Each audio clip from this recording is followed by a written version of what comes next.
Hey, what's up, good fam? Welcome back to another installment of Storytime with Ladie B.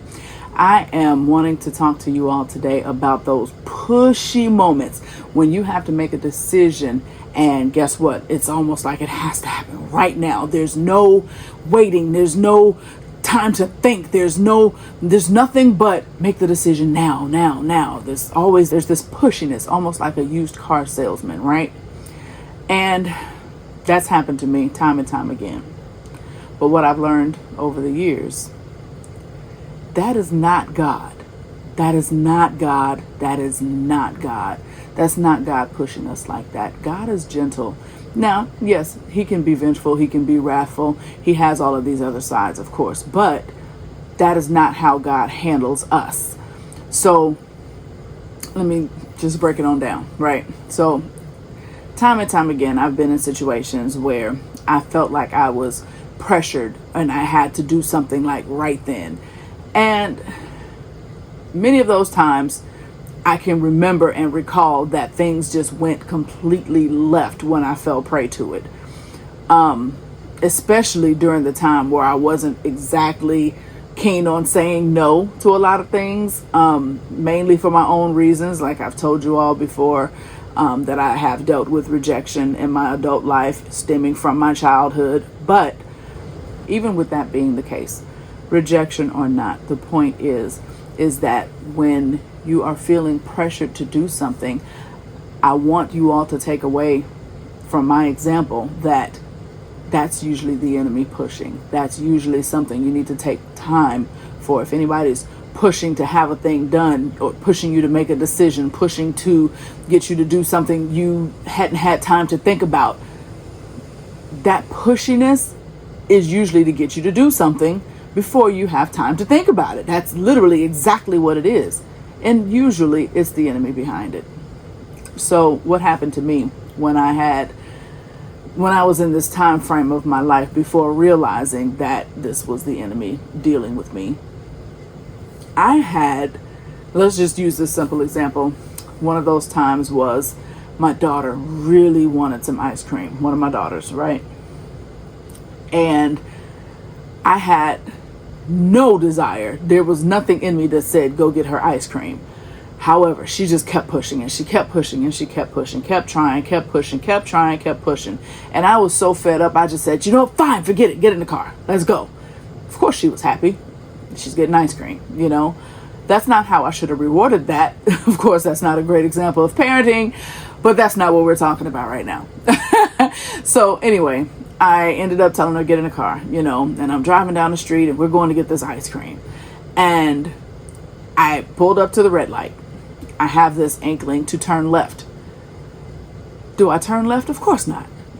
The moment I decided to go straight, after talking myself out of going left, I decide, well, I can get there either way. It doesn't matter if I go left or if I go straight. Either way leads there, and they're both about the same time frame, so I'm going to go straight. That's what I'm doing. I'm going straight. Light turns green, I go straight. And guess who's sitting on the other side? A cop who was looking for trouble. Purely looking for trouble. And so I get pulled over.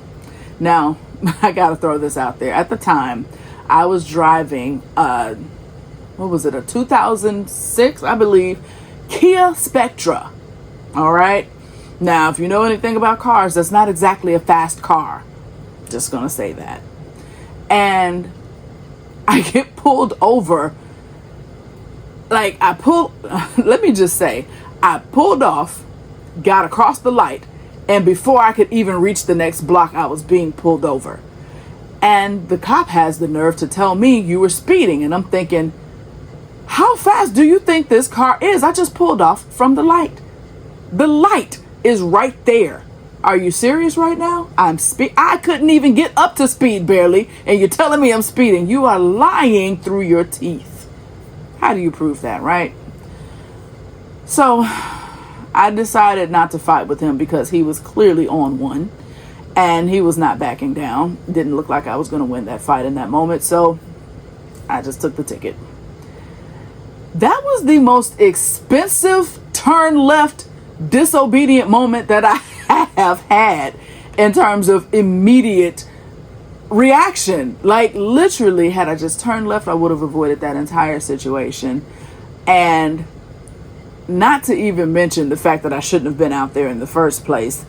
But ultimately, what ended up happening was an expensive ticket, court time. I ended up having to take time off of the job to go to court. I can't remember how much the ticket was, but it was way more than what I had to just give away. And I was freaking fed up. I was mad, like all I had to do was stay my tail home in the first place. That was the first part, because clearly,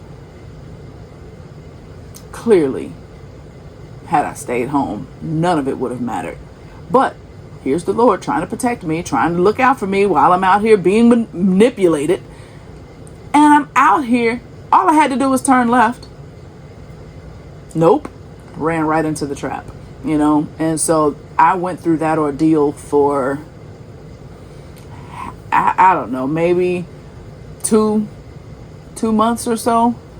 But just going back and forth, dealing with paying the extra money, that I didn't have to give. It messed with me. I had to spend more time trying to earn more money to get that back, recoup that, all the things, the domino effect of things that go wrong, And so I say that to say simply, when you are being pressured into a situation, whether it's a child, whether it's an adult, whether it is somebody you barely know, or even someone that you do know, whatever the case may be, I want you to take away from this. Recognize the rush behind it. Recognize the push. Recognize that there's usually peace that comes with something God is telling you to do.